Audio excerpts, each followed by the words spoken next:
ආසියානු කුසලානයේ සුපිරිසි දිනාගේ තරඟපටියේදී ශ්‍රී ලංකාවත් ඉන්දියාවත් ඊයේ ඩුබායිදී තරඟ බිමට පිවිසුනේ තරඟාවලියේ තීරණාත්මක මොහොතේදී.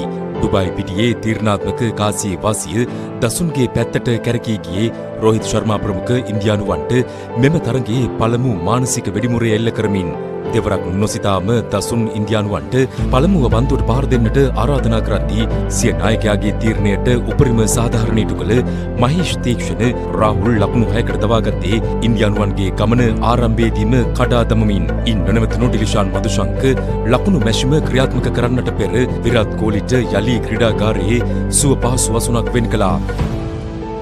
දසුන්ට යලි තරගයේ සැලසුම් ගැන සිතන්නට ඉඩහසර වෙන් කළ රෝහිත් ශර්මා පන්දු 41කින් ලකුණු 72ක් ලබා ගත්තා. ඔහුට අනගි සහායක් ලබා දුන් සූර්ය කුමාර් යාදව් රැස් කළ ලකුණු සංඛ්‍යාව 34ක්. එය අනුව ඉන්දියාව පන්දු වාර 20 නිමා කළේ කඩුළු වටක් දෙවි ලකුණු 173ක් ලබා ගනිමින්.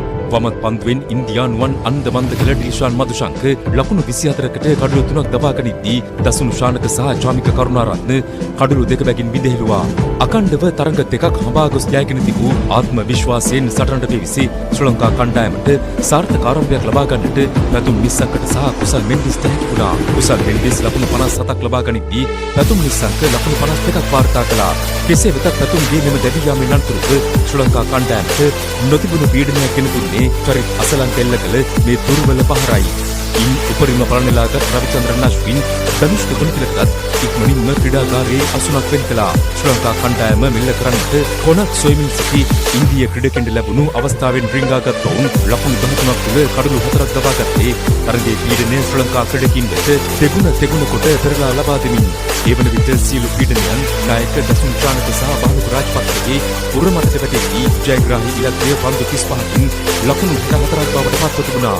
අවශ්‍ය මොහොතේදී සිය පිත්තට පණ දෙන්නට දසුන්ට සහ බහනුකට හැකියාව ලැබුණේ මෙරට සුවහසක් වූ ක්‍රීඩා ලෝලීන් අමන්දා නන්දයට පත් කරමින්. කෙසේ වෙතත් තරගයේ තීරණය අවසන් පන්දු වාරය තෙක් ඇදගන්නට රෝහිත් ශර්මා ප්‍රමුඛ ඉන්දිය ක්‍රීඩකයින්ට හැකියාව ලැබෙද්දී ශ්‍රී ලංකා කණ්ඩායමට ජයග්‍රහණය සඳහා එහිදී හිමි වූ ඉලක්කය ලකුණු 7ක්.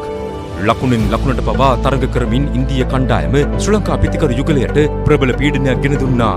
ඒ ජයග්‍රහණය පිළිබඳ දැස් දල්වා බලා සිටි මෙරට ක්‍රීඩා ලෝලීන්ගේ හදවත් ස්පන්දනය මතකට නතර කරමින් පන්දු දෙකකදී ලකුණු දෙකක් අවශ්‍යව තිබූ මොහොතේදී ඉන්දිය ක්‍රීඩකින්ගෙන් සිදු වූ අත්වැරදීමෙන් එය ලකුණු දෙකක් බවට පරිවර්තනය කරගන්නට දසුන්ට සහ බහනුකට හැකියාව ලැබුණේ ශ්‍රී ලංකා කණ්ඩායමට ඓතිහාසික ජයක් තහවුරු කරමින්. ඒ වන විට ශ්‍රී ලංකා කණ්ඩායමේ ලකුණු පූර්ව පන්දු 19යි පන්දු 5කදී කඩලු 4ක් දැවී ලකුණු 174ක් ලෙස කියවී තිබුණා.